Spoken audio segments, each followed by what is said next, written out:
All right, welcome everyone. Thank you for joining us today.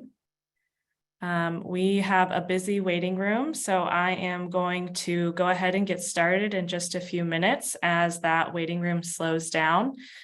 So please don't mind the long pause as we continue to admit folks to today's webinar.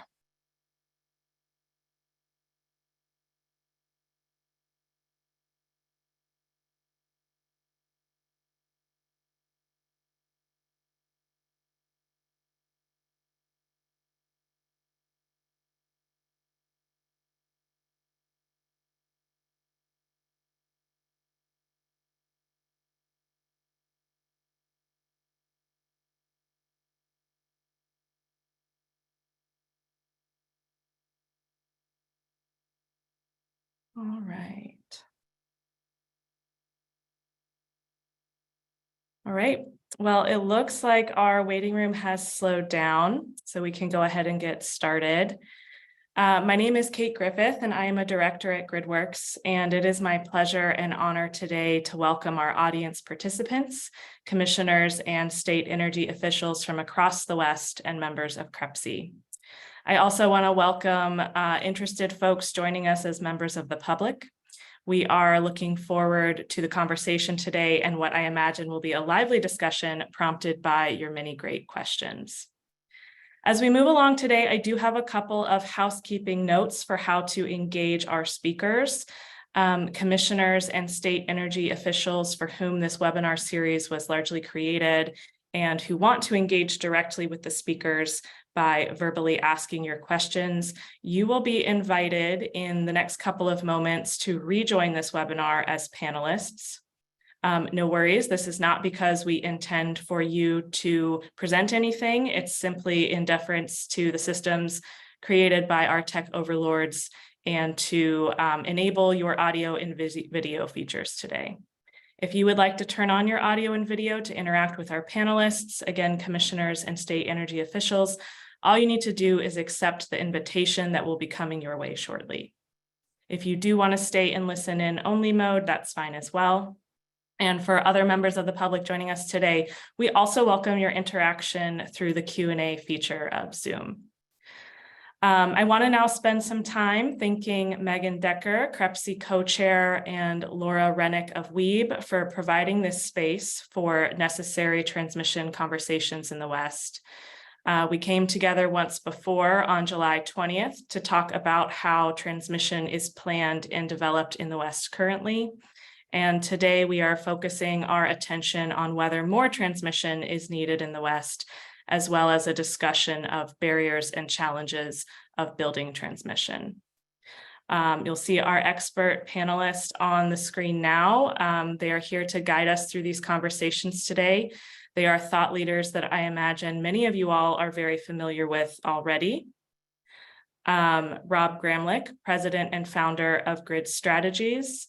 Chris Raper, vice president of strategic engagement and external affairs at WEC. And Rich Glick, senior fellow at GridWorks and former FERC chairman.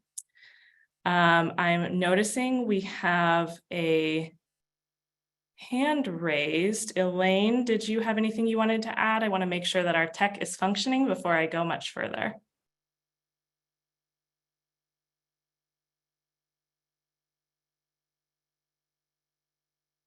Okay, thanks, Elaine. Appreciate that. Just an accident. All right, so our conversations will take place today in 3 parts. We will begin with a discussion of whether more transmission is needed in the West, and if so, how much. This will be presented by Rob, and then we'll move directly into a discussion of barriers to transmission in the West, presented by Chris. Finally, we'll largely save questions for the end during our panel Q&A moderated by Rich. Chris has let me know, though, if there's any clarifying questions, she welcomes that interaction during our conversations today. So to finalize our orientation to our webinar today, I do want to provide a short introduction to the effort bringing us together. I am going to share my screen with just a couple of slides, so bear with me one second.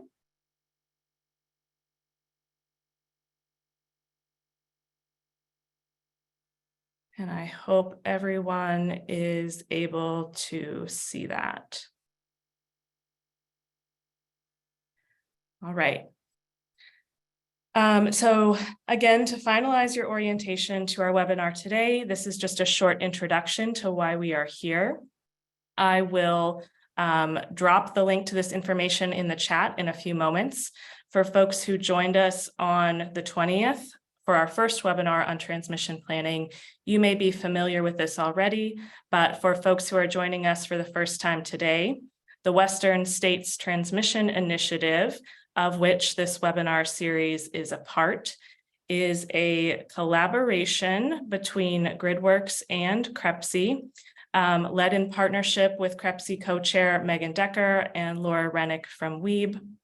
Our work is focused on supporting CREPC members, state energy officials, and state commissioners throughout the Western Interconnect to consider opportunities for better enabling transmission planning and cost allocation in the West. In doing this work, we're focused on large questions, some of which are, is the current approach to transmission planning and cost allocation sufficient in the West? What changes might be beneficial to states? And what is the role of state regulators and energy officials in supporting the build out of the transmission grid? This effort includes a large information gathering component, interviews with state officials, utilities, advocates, tribes, and others throughout the West to inform our education efforts and to inform discussion of recommendations states may pursue to improve transmission planning and cost allocation efforts in the West. So far, Rich and the GridWorks team have conducted more than 30 interviews with important voices across the region. Insights gathered from these interviews will inform a small working group of CREPC members, again led and chaired by Megan Decker, to explore the ways in which states can influence transmission planning and cost allocation in the West. This working group will meet in August and September and will culminate in a discussion at the fall CREPC meeting in Seattle. Meanwhile, and more to the point of today, we're engaging in this webinar series as an educational component to support those discussions. Our first webinar on transmission planning took place July 20th, and our third and final webinar will take place on August 16th with a discussion of transmission cost allocation. On the 16th, we look forward to bringing in speakers from MISO to discuss how the Midwest has handled some of these challenges. But for now, I'm going to stop talking and let our fantastic speakers dive into our topic for today, transmission needs and barriers in the West. First up, we have Rob Gramlich, president and founder of Grid Strategies. Rob, if you are ready, I'm happy to stop sharing my screen and let you take it away from here. Thanks, Kate. Let me pull up my screen now and see if I can get a thumbs up from you if that's showing up. Great. Well, hello, everybody. Thank you for having me. CREPC meetings are some of my favorite. There's been a lot of good dialogue in the last year or two on the regional markets as well as transmission. So I'm going to cover some of the reports and studies that are out there about transmission needs. I will note that the Department of Energy and their labs supporting them are busily working on the National Transmission Planning Study, I think due to be out in the winter, this coming winter. So that'll be probably the most thorough. And so I'm going to show a few slides here from some other different studies, including this draft DOE needs study, which was kind of an assemblage of existing studies, I think 50 different studies that they reviewed from around the country, not all the West. But some of the highlights, so just diving into to that, some of the numbers from that needs study are looking at kind of these large kind of sub-regional bubbles and inter-regional transmission between them. And if you look at the highlighted numbers, that's 2040 and percent growth in terms of, how much does the grid need to expand? How do you compare the needed terawatt miles to today's terawatt miles? And you can see some of these numbers, 50, 80, 200, 50, 135 in terms of expansion. So sometimes half again, sometimes doubling, sometimes tripling the capacity is what's called for. In each section, you see moderate, high. These are different scenarios. High is high clean energy, high electrification. So you would expect those to require more transmission as they do if you look at the numbers in these tables. But I think it's kind of fair to sort of generalize and say these are some pretty significant increases in transmission. If you think of a gigawatt mile as moving 1,000 megawatts 1 mile, some of these numbers are 4,000 gigawatt miles, which is just a lot of transmission.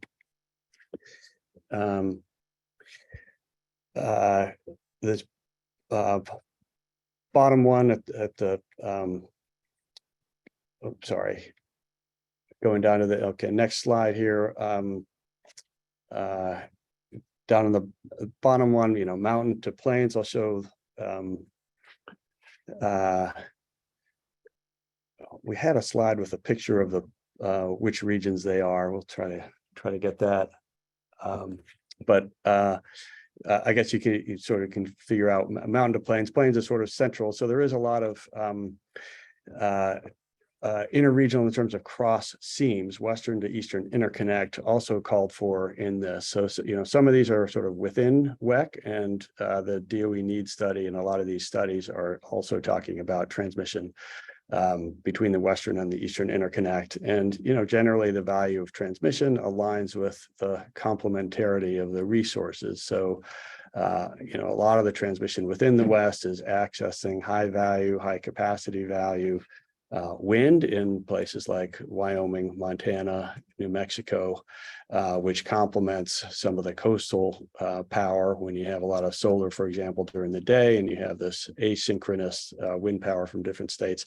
Well, you get that complementarity, especially when you go across the seam. So that's why things like mountain to plains shows up as calling for quite a lot of transmission. I'm going to move to now the Princeton Repeat project. This is Jesse Jenkins, et cetera, which does a lot of nationwide modeling of decarbonization. And I like kind of looking at these 3 or 4 slides in connection with each other. Just flipping through, you can see this first slide is kind of today, and these dots, blue dots are wind projects, and there's orange dots are solar projects. And if you now, if I skip to 2030, you see a lot more blue dots and a lot more lines. So this is showing now we're in the red box. You can see now we're at 235,000 gigawatt kilometers.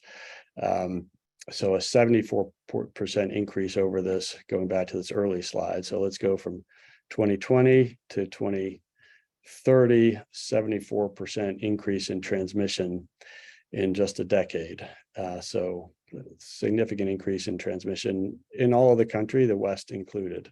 And then moving to 2040, 760,000 gigawatt kilometers, that's 237%, so tripling of capacity. And now we're at 2050, 400% increase in transmission. So, this is the type of study that could be done specifically for the West, and I would hope also look at connections to Mexico and Canada, as well as to the Eastern interconnect. Again, to access that complementarity, because that's where a lot of the value resides. But this type of modeling looks at just where the expected future generation would be, how much there would be, where the expected future retirements would be, and literally connects the dots between power demand and those generation sources. Now, obviously, you can do different scenarios with different resource mixes. Princeton is neutral on the resource mix, but they're looking at decarbonization. So, every state would have a different interest in what is the resource mix, and all of that should be incorporated. There's not like a one federal government. We do not have a national policy on carbon, for example. So every state can kind of put in what their resource mix would be, and let's study the transmission that comes out of it.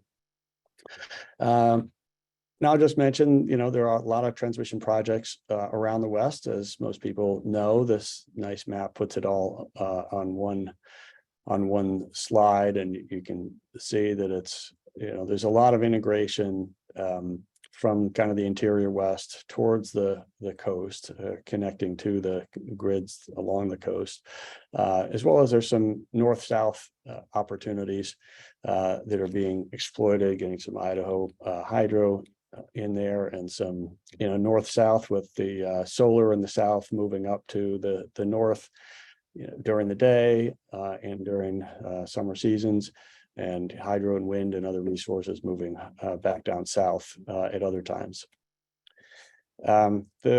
With half of the region's load in California, it of course matters to the whole region what is happening there. The California 20-year plan, it calls for about 5 gigawatts of out-of-state wind and $7 billion of transmission. You can see some of the bubbles and arrows. There's some offshore wind involved in this too, quite a lot of in-state renewable development, but California, of course, is at a place where it's looking to increase the capacity value. And so it's looking for resources that both serve its clean energy goals, but also operate at different times of day and season than just the Southern California solar, for example. So they're diversifying with other renewables from different places. As they say, the wind is always blowing somewhere, so that regionally diverse supply increases overall capacity value. And these are at least the plans that California is working on. Some of these are actually being pursued by California on its own through the subscriber PTO model, for example. Zooming out, and I'll close in a minute here, but just looking nationally, there are these national studies. The one on the left is the MIT study that says for decarbonization, we're going to need to about double the size of the overall grid. The one on the right is originally from the NREL seams study, which was looking at the value of transmission across the seams between the eastern and western interconnection, and sort of put the idea of kind of a macro grid on the map. Jim McCallie at Iowa State updated that map to add a few other components. But these, what these models keep finding is there's a lot of benefit from the regional diversification, particularly as we go beyond 20% renewables to others, or to a higher percentage, because that's when you really need to worry about the time of day of production, and make sure you have power at all times of day. Usually there's firm generation resource backup that is called for in these studies as well. But the transmission opportunities are significant.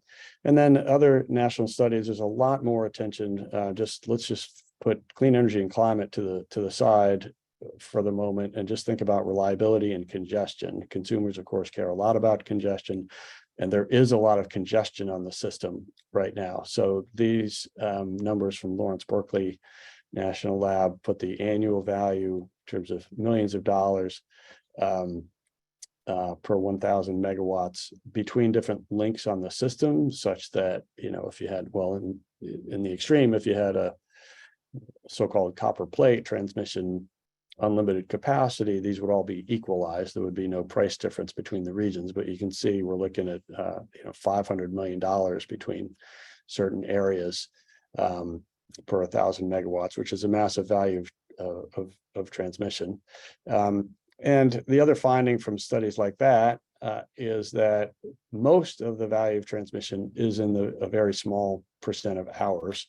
This is what we keep seeing, looking backwards in reality. During certain winter storms, that's the case. Sometimes you can pay for half of a line that you're going to have for 40 years, just in a few days worth of congestion value reduction. And some of those, that capacity would be keeping the lights on in certain areas.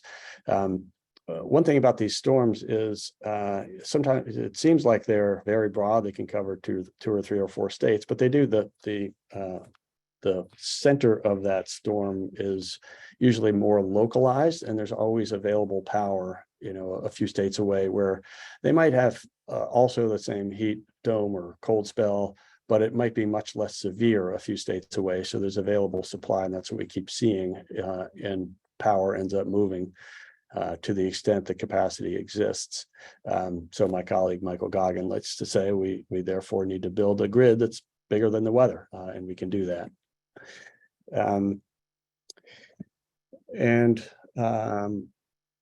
I will try one more thing if I have one more minute to show a cool little visualization. Yeah, we have plenty of time, so no rush. Okay. All right, I just need to stop the share.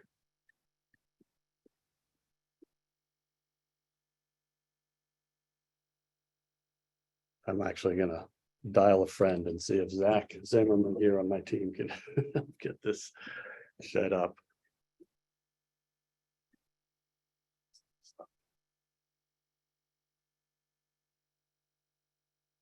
There we go. So we're going to show, this is a visualization from NARIS, an NREL model that is looking at actually every hour and production by hour at different times. And as we go through the day, just picking one day, we're in the 2 in the morning right now. So there's no sun. You see a lot of blue gas. You see a lot of green wind. You see some red nuclear. Now daytime's coming, 4 a.m., 5 a.m. on the East Coast, still dark on the West Coast. If you look at the arrows and the direction of the arrows, there was power flowing into California, and some of that's going to flip between there's going to be power flipping directions between the Northwest and the Rockies, and between California and its neighbors to the east. Now we're sending power out of California into the Southwest. And this is what we find. As folks know, like, for example, the Pacific DC intertie is sending power back and forth. It's flipping directions every single day. And in a high renewable energy grid in Europe and in various power system models, that's what you see, is that the power ends up going back and forth because power is operating at different times in different places. So, and not to overemphasize the role of clean energy, I think just the objective forecast would say clean energy is growing, whether all states or most states or some states are pursuing it directly. There is going to be a lot of variable wind and solar on the system.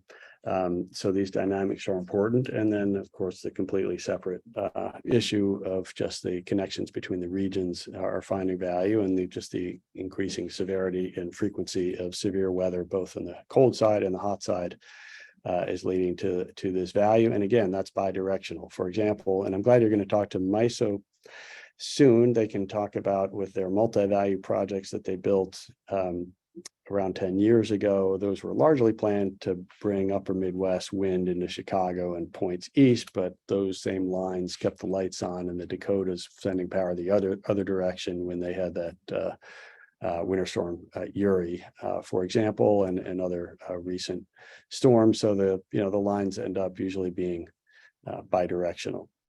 So Kate, I think I'll wrap it up there and turn it back to you.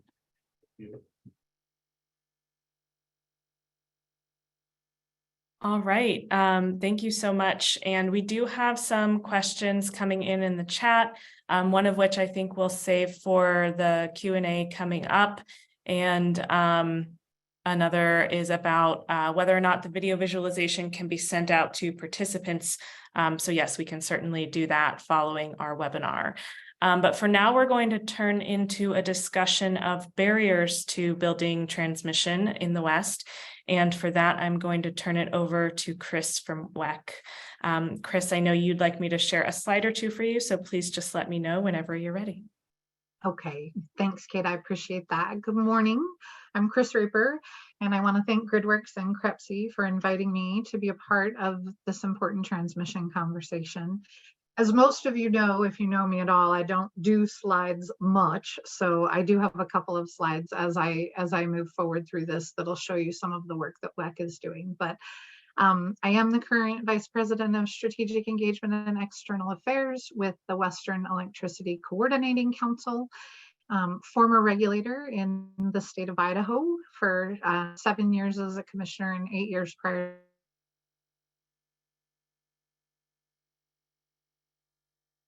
Knew WEC to be an additional acronym within the interconnection. And so I'm going to take just a few minutes to explain what WEC is and kind of how we operate. WEC is a 501c4 social welfare organization that's funded, authorized by FERC under Section 215 of the Federal Power Act. We collaborate with industry and other organizations to reduce risks to reliability and security in the Western interconnection. Our mission is to effectively and efficiently mitigate risks to reliability and security of the bulk power system, which is 100 kV and above.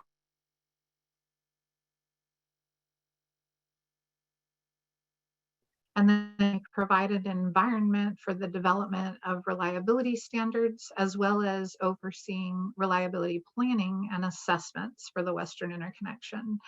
We are the only entity with a view of the entire Western, and there is a misunderstanding that often occurs. The region is the Western interconnection. It just so happens that WEC, as the reliability coordinator, reliability entity, has the entire interconnection as our jurisdiction. We are independent.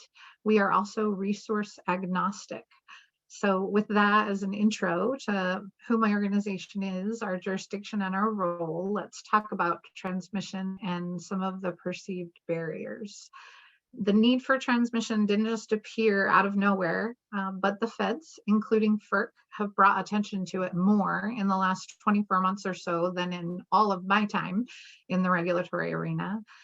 Resources during peak hours and tight seasons have been tight because of load and also because of weather patterns that have inhibited our ability to share, particularly in the Pacific Northwest, the way that we used to. But I think that there's a threshold question that needs to be asked, and that is there a presumption of a crisis or is there an actual crisis? And I would say that WEC did a Western assessment of resource adequacy. So on the resource side, not the transmission side, although I don't think that you can have a conversation of one without the other. Our 2022 assessment showed in the 0 to 4 year time frame that we're actually okay on resources and getting resources where they need to be. But this report did take into account delayed retirements. In the 4 to 10 year time frame, we're at risk of being short in the interconnection. And some of the reasoning behind that is anticipated retirements. So even if they've been delayed, they've only been delayed by a couple of years. It's retirement of baseload resources, which means that there's more inverter-based resources coming on the grid. We're not exactly sure what a high penetration of inverter-based resources may do to the stability of the grid. And there are also supply chain issues that are being considered in an analysis of whether we're going to have enough resources moving forward. Governor Newsom called last year of California called for Diablo Canyon to stay open. Their closure dates were originally set for 2024 and 2025 for the 2 different units. So I'm not sure how long that will be extended at this point. I haven't been tracking that one too closely. But I think that we have to ask, are we retiring resources too quickly? If you listen to different FERC commissioners during the joint task force meetings between NARUC and FERC, the conversations lead me to believe that the breadth and depth of the crisis seems to depend on where you sit and what your state's energy policies and goals are. So I think that a question is there a glide path?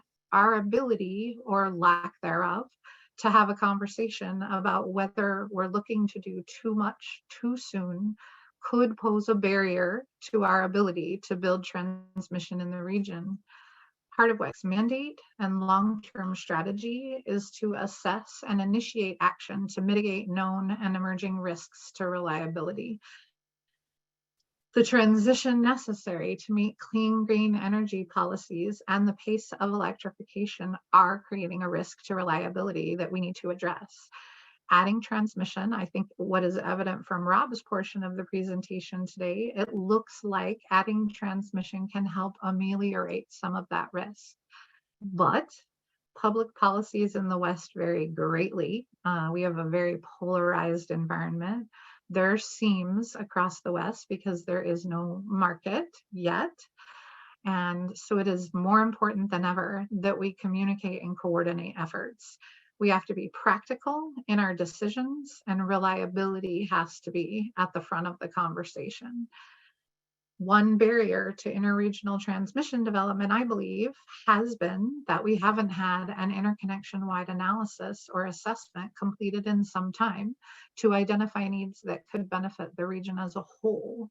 So in furtherance of WEC's role and mission, and if you'll pull up the first slide, Kate, we have engaged in the last 18 to 24 months across our broad body of stakeholders to determine how to partner with existing transmission planning entities, ensuring that there's no duplication of work.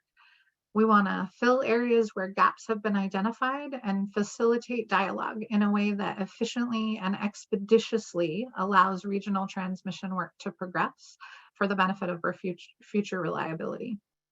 To that end, over the last year or so, we've worked with our board to identify barriers to transmission, the title of my portion of this. And we have sought specific stakeholder input on what would be appropriate and valuable contributions from WEC.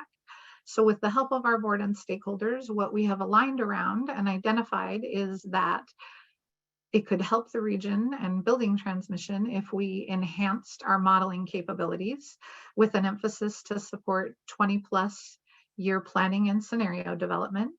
And it would help to develop a Western assessment of transmission trends. So work in both areas is underway in partnership with our Reliability Assessment Committee, which includes the regional planning groups and utility planners from across the West. We are working to develop a process for building out our 20-year planning models. We think it'll be valuable both for longer-term transmission planning and reliability assessments of the West, and also to meet evolving FERC expectations that have come out recently under proposed rules that are focused on improving regional transmission planning processes. So we're building models and data sets to support the Western interconnection. It has been our bread and butter for decades. So it'll take us about the next 12 to 18 months, we anticipate, to develop the necessary processes and work out the details of what it will take to regularly develop 20-year data sets and scenarios. In the meantime, we're using the existing 20-year data set that's been developed in partnership with industry. I will note that in the previous conversation last week on this, there were several speakers who identified that 20-year data sets are more difficult than shorter timeframes because the certainty of the conditions at that time are clearly more suspect because you're anticipating further out. So we think that the information will be valuable, but we also believe that there will need to be updates each year as we move forward to make sure that we're taking into account all the right conditions. Our plan is to pilot this new assessment, a Western assessment of transmission trends, by the end of this year.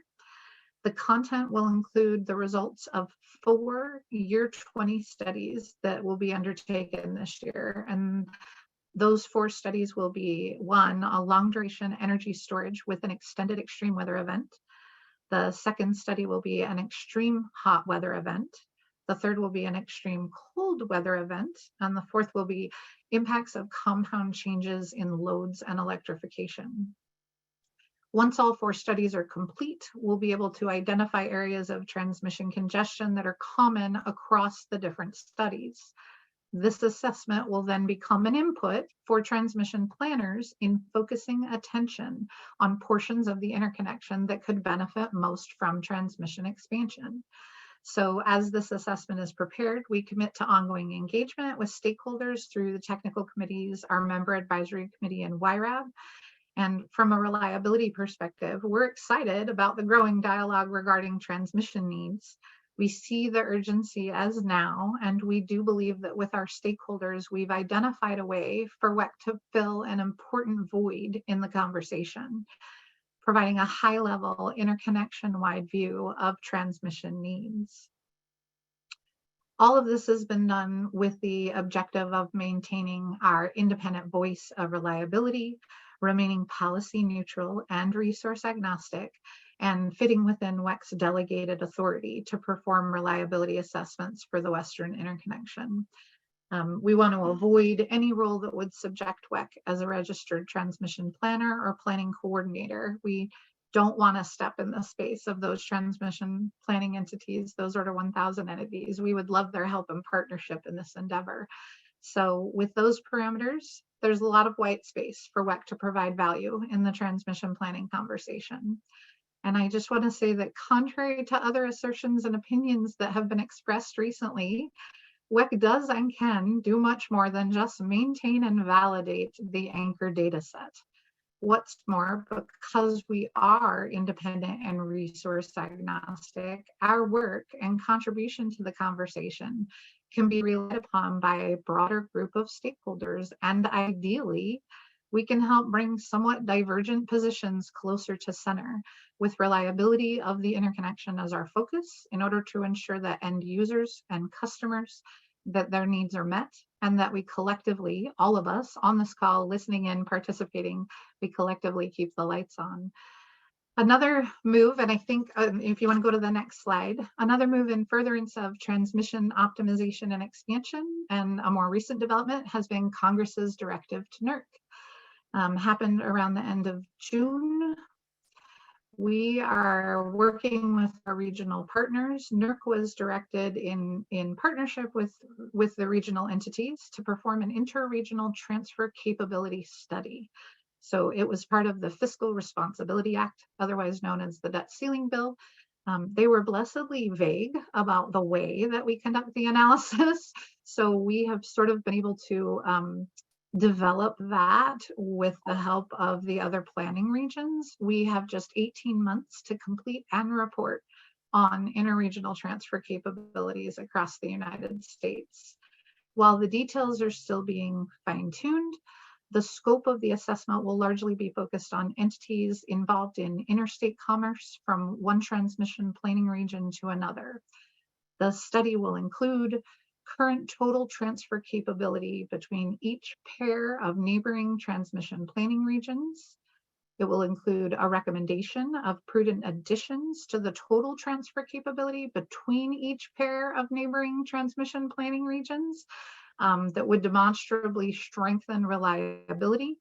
And it will include maintain total transfer capability together with the recommendations for prudent additions. WEC is already working directly with the transmission planning organizations, so West Connect, Northern Grid, and KICE.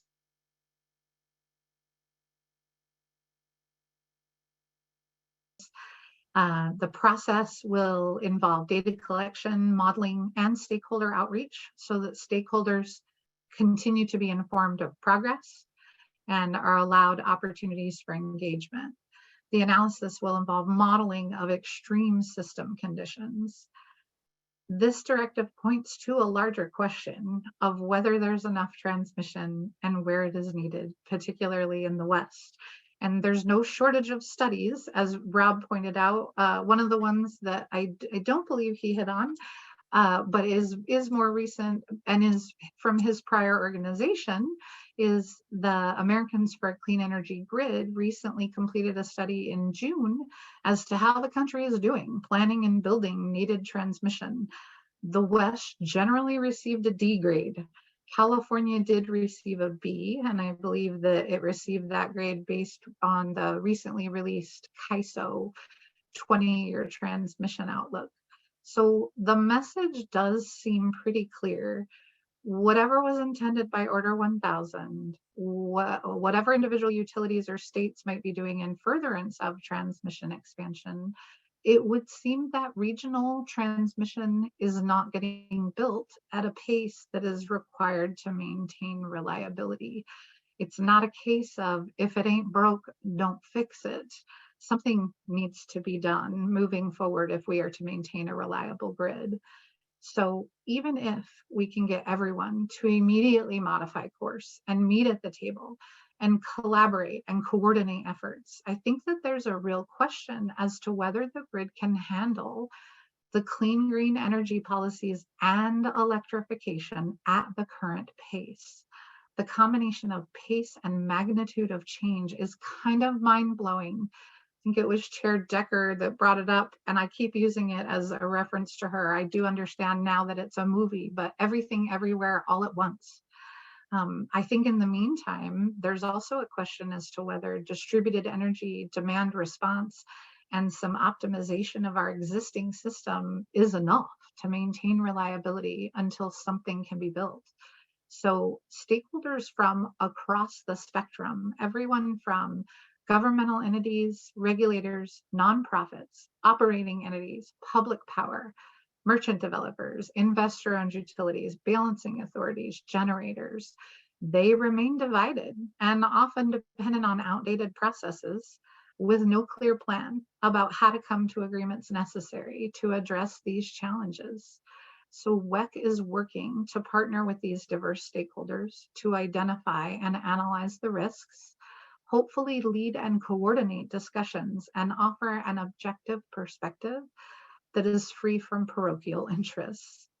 By allowing WEC to initiate the process, work with the TPOs, then pass off the work to them and others, it's our belief that the work and results will have credibility with a broader group of stakeholders, which will result in projects that are more likely to get built. Also, by performing an interconnection-wide assessment, more projects can be considered. When more projects are considered, more stakeholders in different parts of the region will be able to see some benefit to their customers. The more people who see benefits to more customers, the more likely transmission lines are to get built because certainty cost increases. So I believe that consideration of portfolios versus projects allows everyone to feel like they're getting something as they consider what costs their customers should absorb, specifically for the state commissioners. And Rich Glick made a statement towards the end of the last installment of this web series that looking at portfolios as opposed to projects can help identify regional needs as a whole, which also allows for efficiencies. And I couldn't agree with him more. So we also need to consider more than just clean green energy policies and electrifications as we collaborate going forward.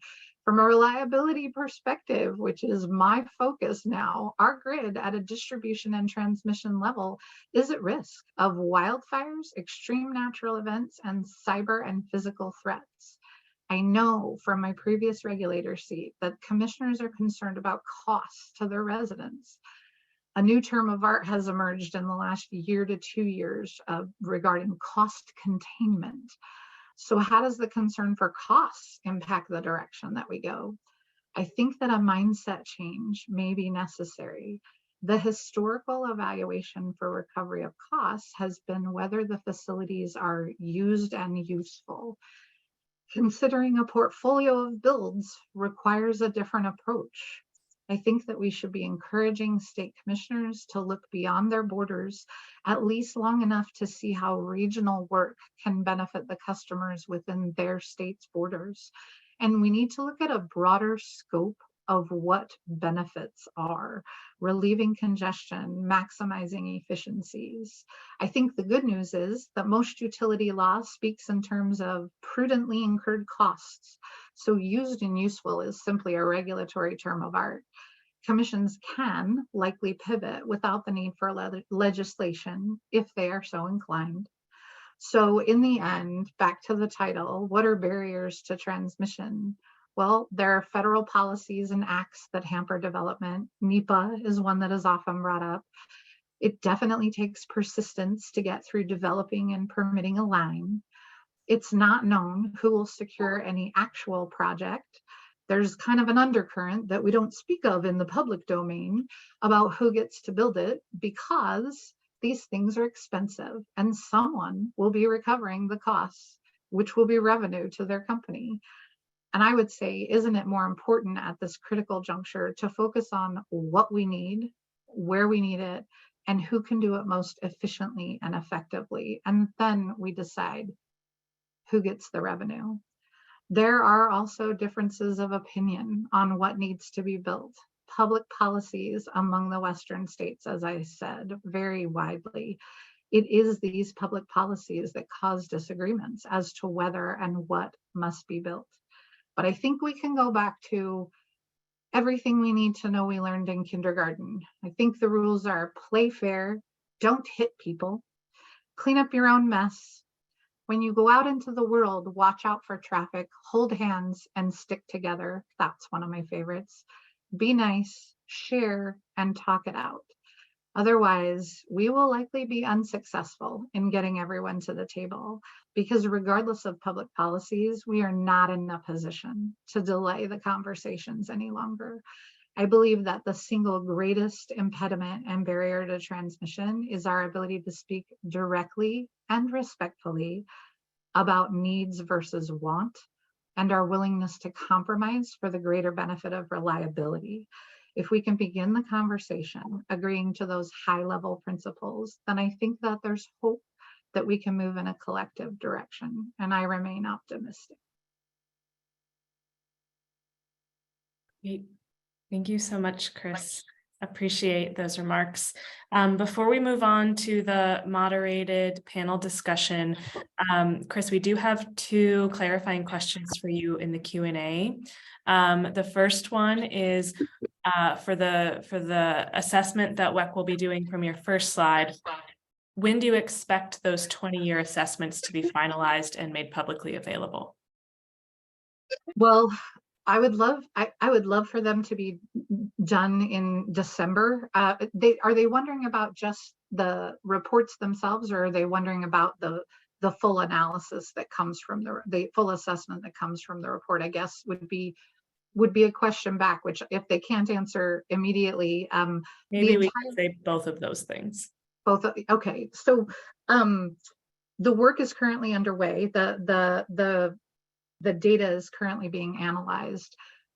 I would love for the entire assessment to be out by the end of the year, by the end of 2023. That may be somewhat optimistic, but we are looking at the 12 to 18 month timeframe. So I'm going to keep pushing the team. It is one of our, I would say, our two top priorities for this year.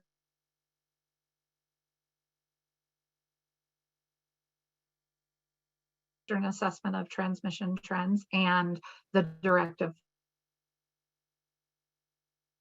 I wish that I could give something much more specific and I had an absolute date, but we will keep everyone informed. We'll keep it as part of the dialogue and along, but I would look to end of the year, beginning of 2024.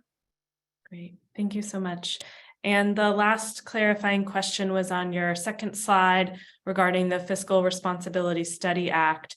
Will the focus include all three interconnections, or will it just be between transmission planning regions within an interconnection? I will caveat to say I am not directly part of those conversations. I am getting reports on those conversations, but it is my understanding that it will be both. It will be within our region for those transmission planning organizations. And then we are working collectively with the other reliability organizations across the country that come under NERC's umbrella. And then NERC, of course, is coordinating all of those efforts and discussions and data analysis. Great, thank you. And Tom, if I fumbled your question and you'd like us to address it again or send you an answer later via email, please feel free to put that back into the chat. But thank you so much, Chris. I'm going to turn it over now to Rich Glick, former FERC chairman and current senior fellow at GridWorks, to lead us in a panel conversation. We'll also be taking Q&A from the chat sprinkled throughout, as well as commissioners and state energy office officials. If you have joined us as panelists because you want to directly ask your questions, please feel free to raise your hand and we will sprinkle your questions in throughout as well. Rich, please take it away. Thank you very much, Kate. And first, I wanted to thank Rob and Chris for the presentations. Very helpful, very interesting presentations. I mean, Rob, pretty much everyone calls Rob Mr. Transmission. I mean, he knows more about transmission than maybe anyone else in the country. And Chris, both in her current position with WEC, but also as a state commissioner in Idaho, but also she was one of the founding or the original members of the joint FERC-NAREC task force on transmission. So she has an incredible perspective as well. So thank you both for very helpful presentations. I wanted to start out with a question. You know, a lot of the folks here are either state regulators or state energy officials. And I wanted to ask both of you if you have any recommendations, and Chris, you touched on this a bit at the end of your presentation. Do you have any recommendations to the state regulators as well as state energy officials about how they might be able to, what actions they might be able to take to address some of the barriers there are to transmission development in the West? Chris, why don't I start with you? Sure, and I would reiterate, I think, the end of everything that I just presented, and that is that I understand why regulators look at used and useful. I understand why they have a narrow view of what they want to allow recovery of costs on. But I think that we are at a point where they need to look more broadly at benefits and what benefits actually qualify as, what qualifies as a benefit to residents in their state. Because while a congestion point may actually reside within the confines of Oregon, it's lines that run into Oregon that also are impacted and impede the ability to get energy other places. So I know that nobody wants anyone to regulate across their state lines, but we have to look at a broader picture at this point in order to make sure that the cost recovery mechanism is intact, because it's the only way anything is going to move to development and build. Thank you very much. Rob, do you have any thoughts? Yeah, sure. Rich and I are in the same room, so there might be some interference. Is yours? Okay. I hope you can hear me okay. I would encourage all states, regulators and energy offices to mainly, I would generally say, get curious about what transmission is needed and seek out whatever resources can help you plan and answer your questions about scenarios you're interested in. WEC is a fantastic resource, as Chris described. DOE has funding opportunities to support planning. I think if you're if you work at it, you can find resources to help plan. I don't know the answer on which institution is going to do. I don't think there is this idea that one institution will do the plan for next year. There's going to be a bunch of organizations doing studies, and every regulator and energy office and governor's office, et cetera, should form their own opinions about what transmission is needed. That's the first thing. The second thing related is I would look for the framework of least regrets. If we look at some of the best transmission plans we've had in this country, such as the MISO multi-value projects, which I understand you'll hear more about soon on one of these upcoming GridWorks webinars. That really came out of an effort with a bunch of utilities in the upper Midwest getting together, looking at scenarios, and finding that there was a core set of transmission lines or paths that were needed regardless of the scenario. So they were robust against those different futures. And therefore, people were pretty confident that they would be prudent investment to use pick up on Chris's regulatory framework there. And so that's what I would do, is really seek out information on what are the most valuable paths to develop and look for that least regrets. And I'll just say I completely agree with Chris's discussion about the efficiencies from looking at portfolios instead of just individual lines. And that's really valuable. There are massive economies of scope in transmission when you look at the whole network as an integrated regional machine, as well as economies of scale, looking at higher voltage options, because usually the cost per delivered megawatt is much lower at the higher capacity level. So, look for opportunities to upsize or right size, and consider going to DOE for some financial support if you need a little kicker to get over the upfront costs, because the long-term benefits are usually there when you upsize.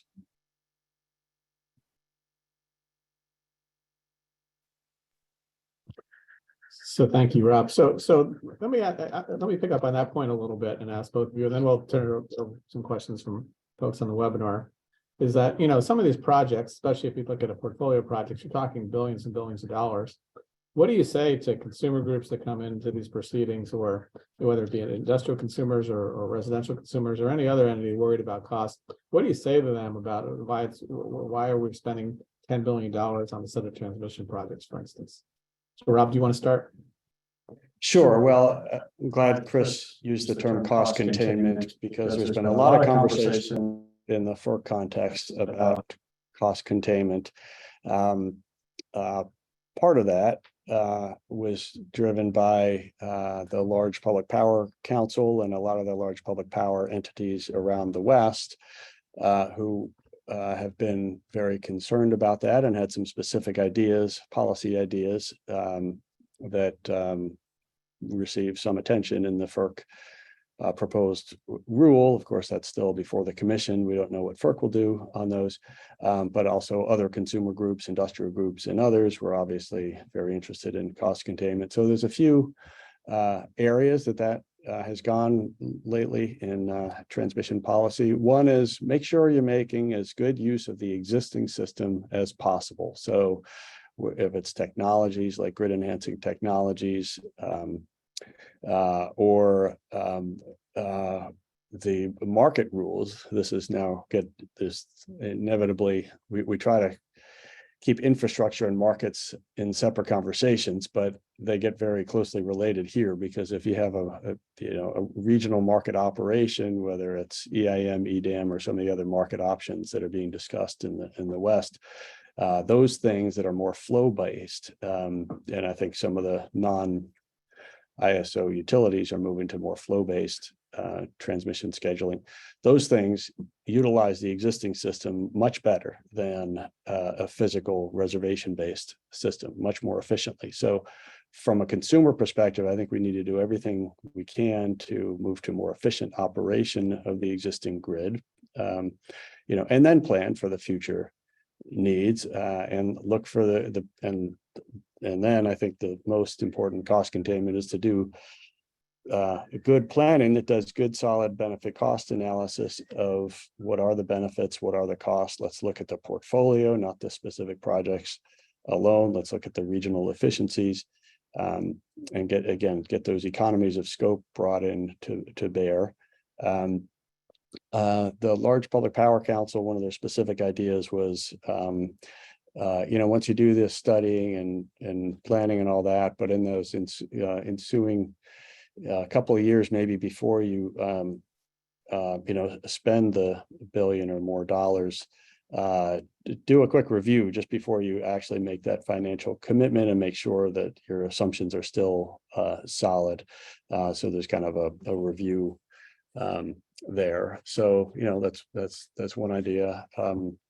And then another idea that has gotten a lot of play at FERC and in the FERC Joint State Task Force is just, I guess, making sure there's some oversight and appropriate incentives over what utilities do on their local systems. There's been a lot of transmission investment in the country, but most of that is on the local systems. There's been almost none on the large regional and interregional over the last decade. So I know FERC is looking at whether the incentives are appropriately aligned for that, relative amount of investment in one area versus another. Thank you, Rob. We're going to go to Chair Decker in a second for a question, but and I might actually read it. But Chris, do you have anything to follow up on that? Just a quick add-on. Nobody can technical speak the way that Rob can. I'm not even going to try it. I agree with everything that he said, though. What I would add is, if you're talking to the consumer, it's like going to Costco to buy things. If you go to the regular grocery store, you buy for the short term generally. And per item, you're probably going to spend a little more. But if you have the ability to go to Costco, are you spending more upfront when you go there? Yes, but it lasts you longer.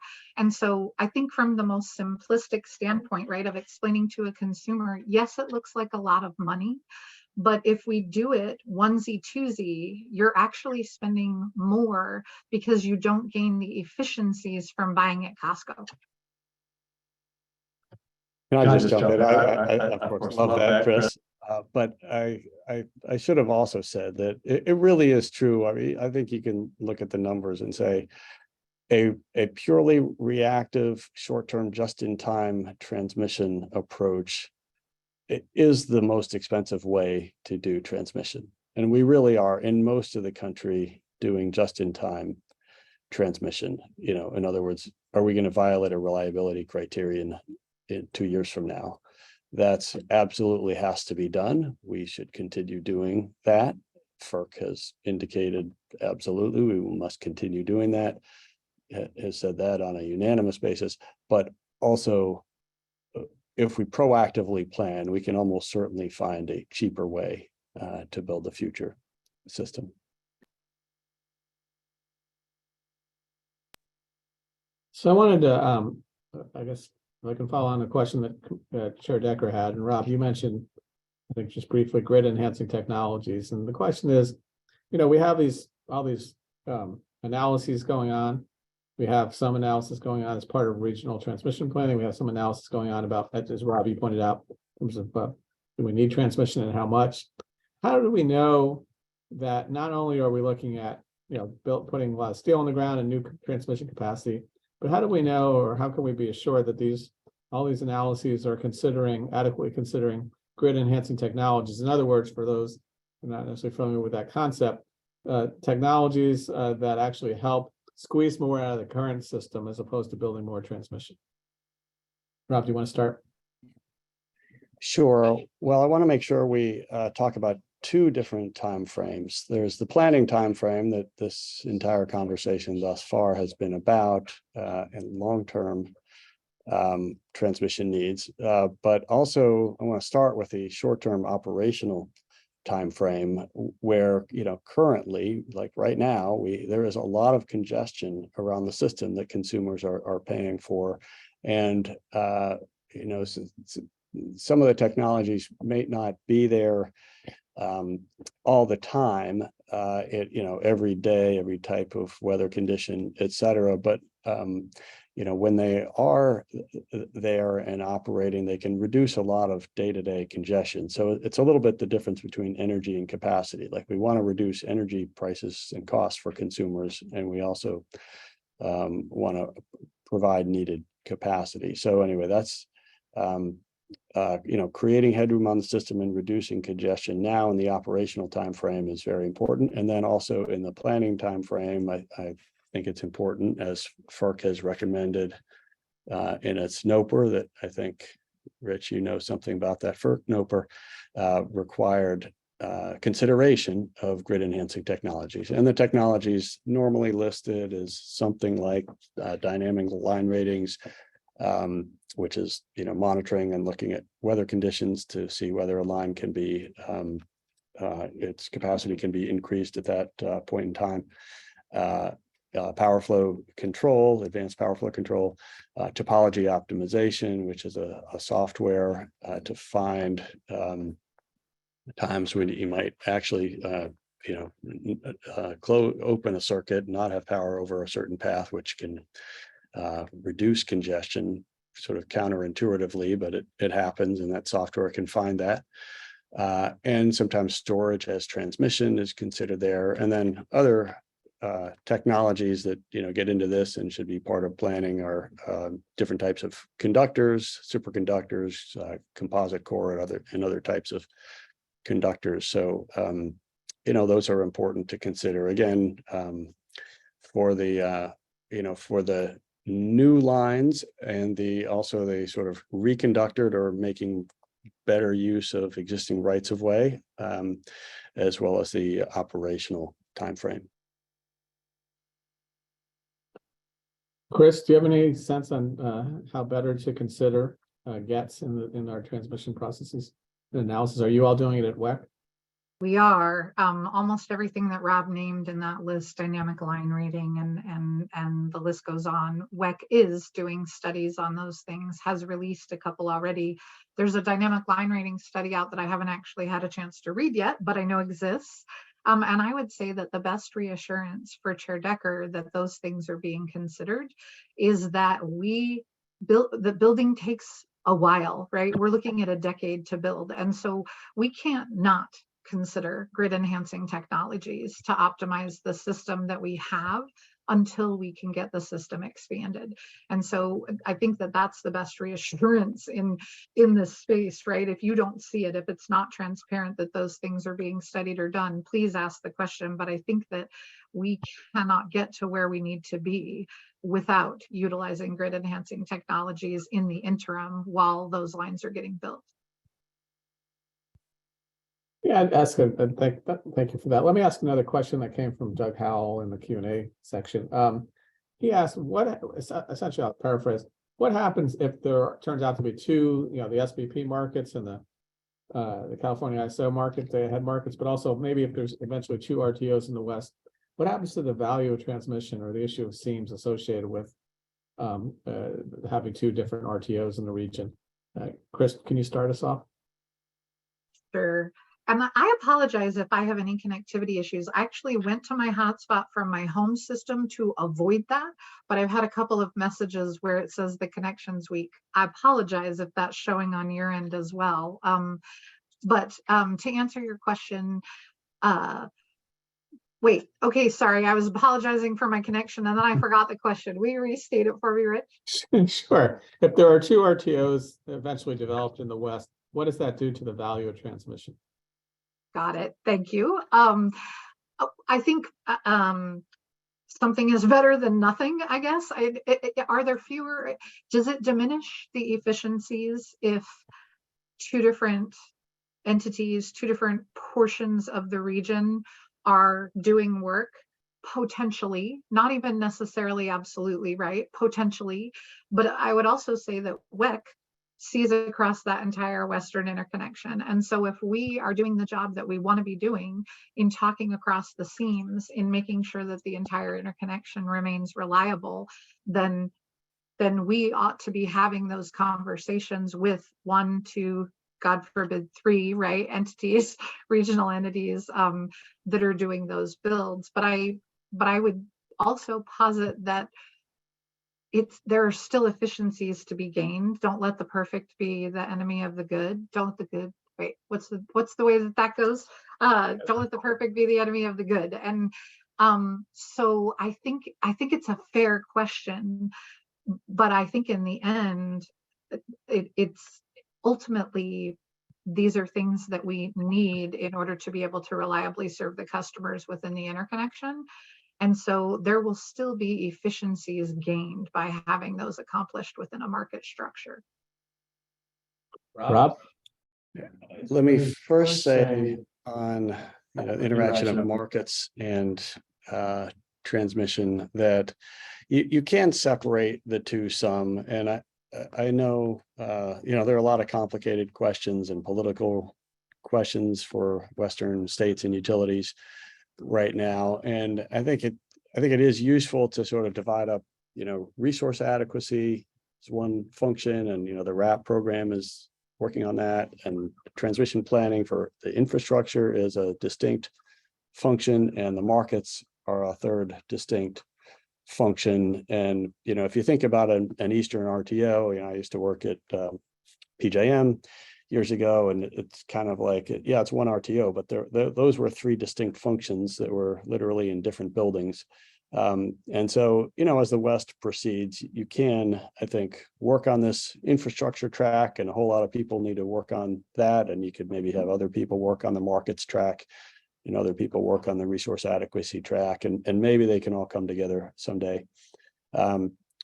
But there is some interaction between the markets and the transmission. And just to sort of illustrate it, I mean, in the extreme, if you had a really balkanized grid without seamless trading and, without well-functioning markets, then you're going to get a lot of, price differences day to day, hour to hour between one area and the next and across the whole region, which would tend to increase the value of transmission when you study the value of transmission,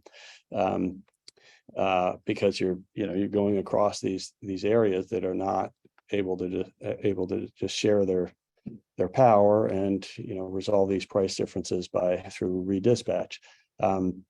So that's kind of an extreme view of the world. On the other extreme view of the world, if you had a super seamless grid with really efficient trading and one RTO spot market with all the bid-based, security constrained economic dispatch bells and whistles, then you've made much more efficient use of the existing grid, and you might not need as much infrastructure in that scenario. So there is some, just technically, that is a feature. Now, that said, I think everybody wants maximum efficiency and maximum reliability. So I don't think you want to slow down on either the energy market development front or the transmission planning front. But I do think it might help to get progress to have sort of different people working on the two different areas. So I wanted to kind of put two questions together, two of the next questions together. In large part, we talked about this a little bit in the last webinar, that that there are three regions, transmission planning regions in the West. It's Northern Grid, West Connect, and California ISO.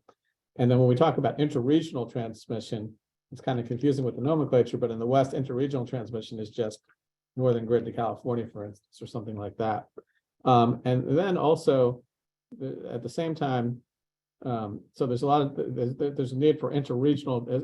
There'll be a question about whether there's a need for interregional transmission in the West and the benefits that might bring, but also true interregional transmission, meaning across the interconnects. And I know that there is, as Chris mentioned, there was a study that Congress required examining whether there should be specific requirements in terms of adding additional transfer capacity between the interconnects, between the regions, but in this case, between the interconnects.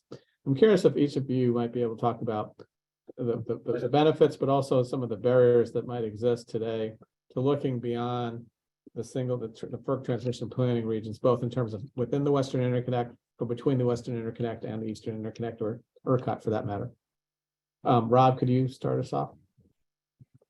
Sure. Well, I think there is extreme value across those regions. And I think over the last 10, 20 years, the least has been done between regions. So, arguably that's the highest impact. And I know in a lot of my conversations with congressional Hill staff, they tend to focus a lot on that, partly because they know that, each region is at least working on their intra-regional planning, and that FERC has an intra-regional planning proposed rule out there. And, I think what a lot of Hill staff and members of Congress are thinking about is these, large scale incidents that, they hear about and read about in NORC reports and newspapers about Winter Storm Uri, Elliott, all these, major incidents where it looks like time and time again, it's the amount of interregional capacity that determines the extent of outages, of people literally left in the cold or extreme heat. So there's, an argument for doing a lot more on that. But I think now we kind of get into, limited resources of people, CREPC members and others and utilities and FERC so how do we do all this work? What are we going to do first? I think FERC did sort of put the regional work on the table first.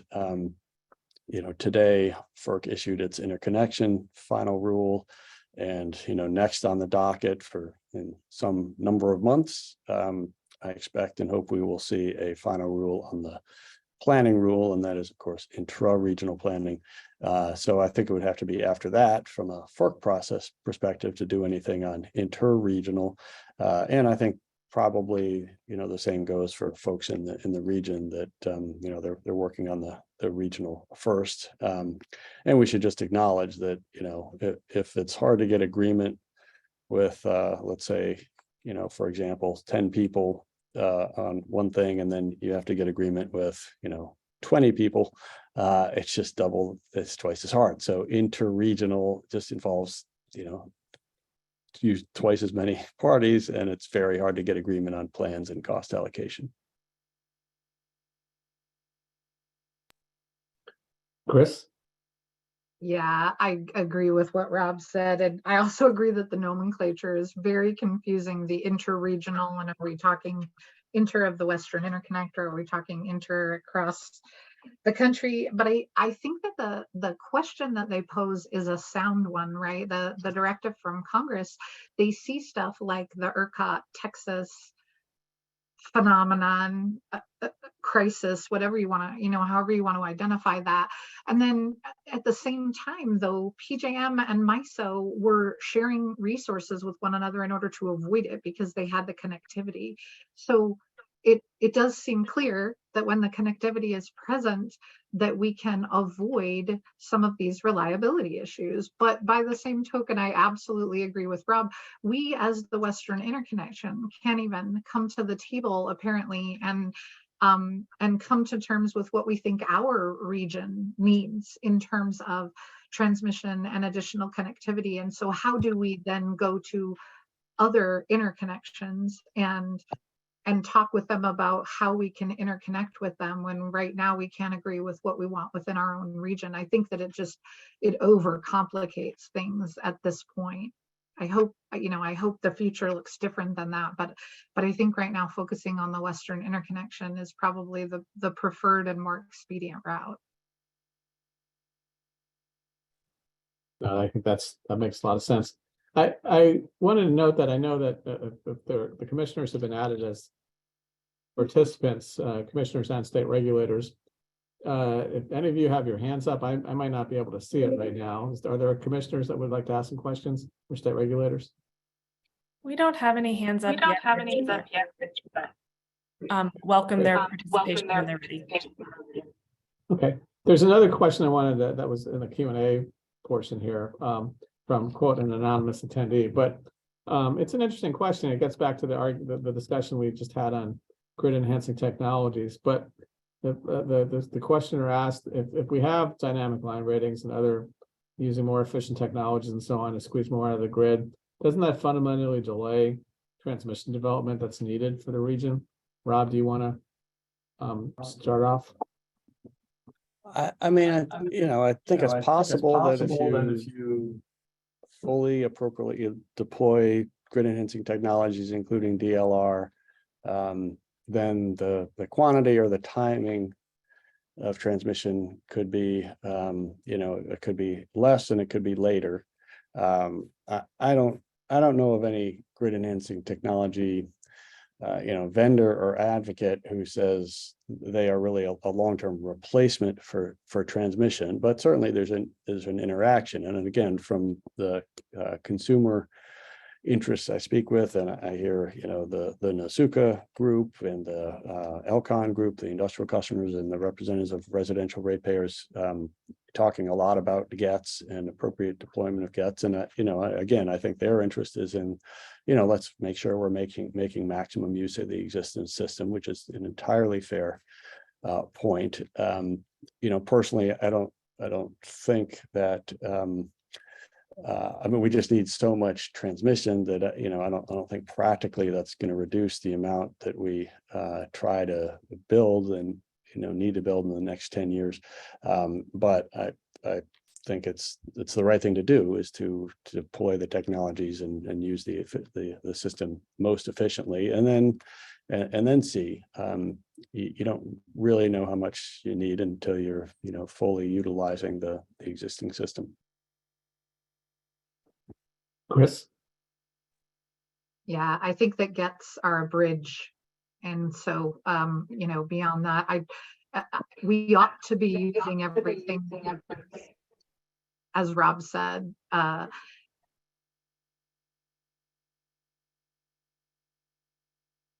But I think it's a bridge to get us to, we have transmission built in and usable.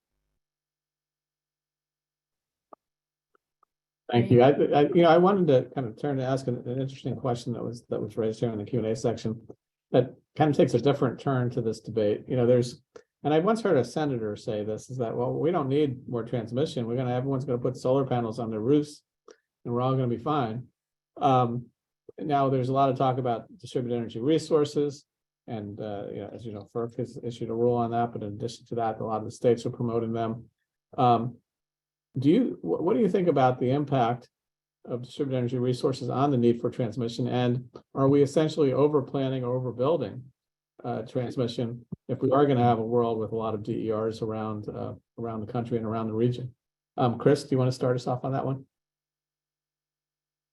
Yeah, I think that's where there's room for debate, right? How much do we need?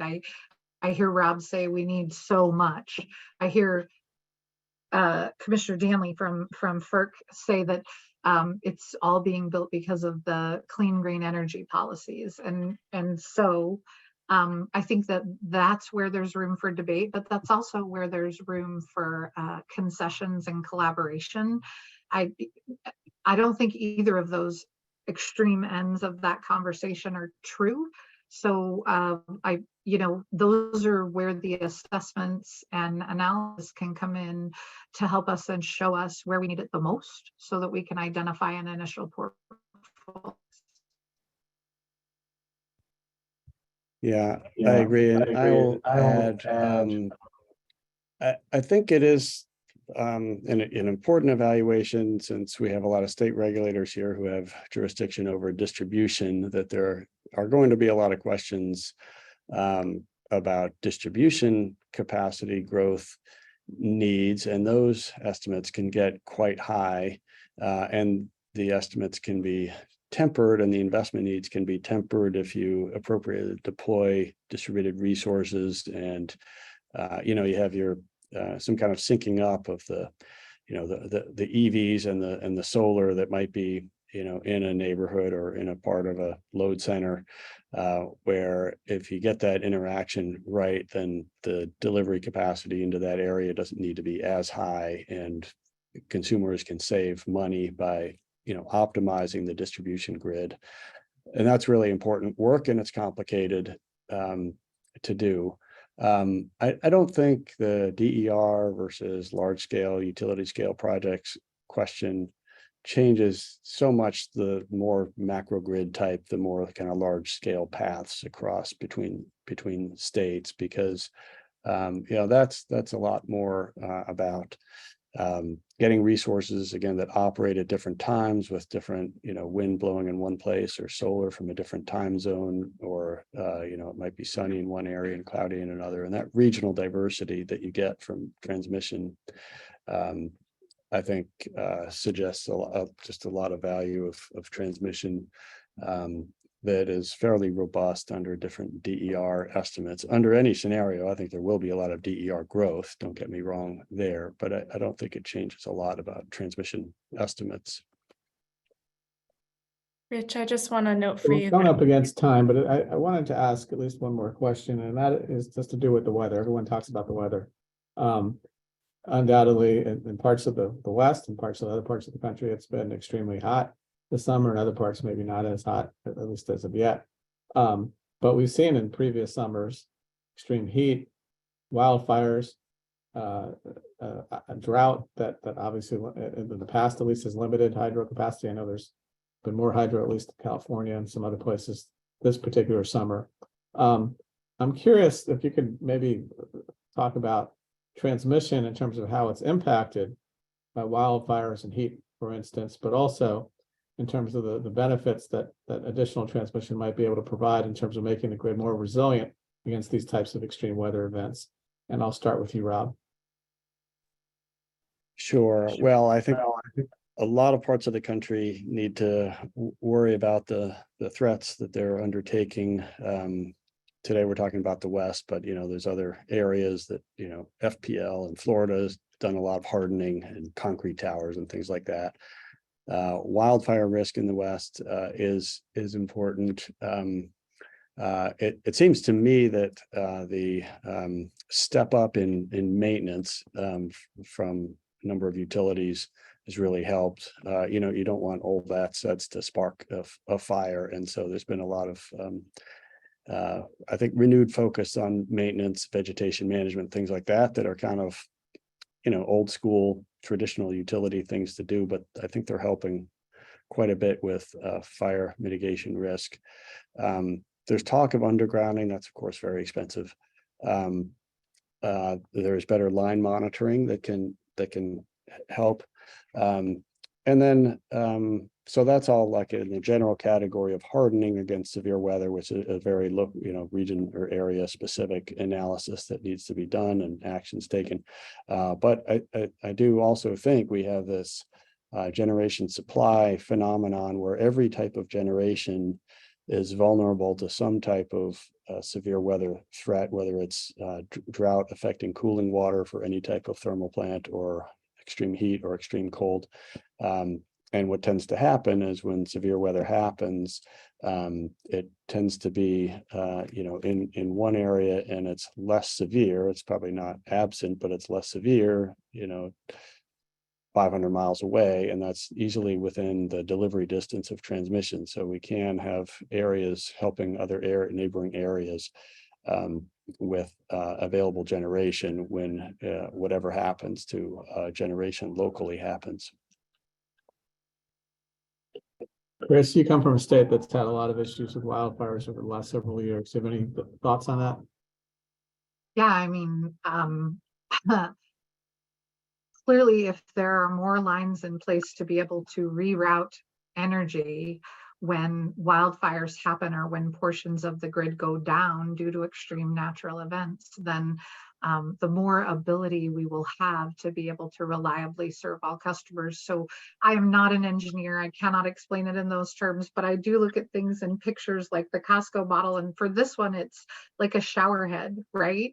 A shower head that has a lot of ways for the water to come out. You can shower a lot more effectively and efficiently when the shower head has multiple holes that the water comes through. But when those get clogged or when they're unavailable and it only comes through one, then it inhibits your ability to shower effectively and efficiently. And so that's my, like, having showered this morning and having a shower head that needs to be dumped in some CLR.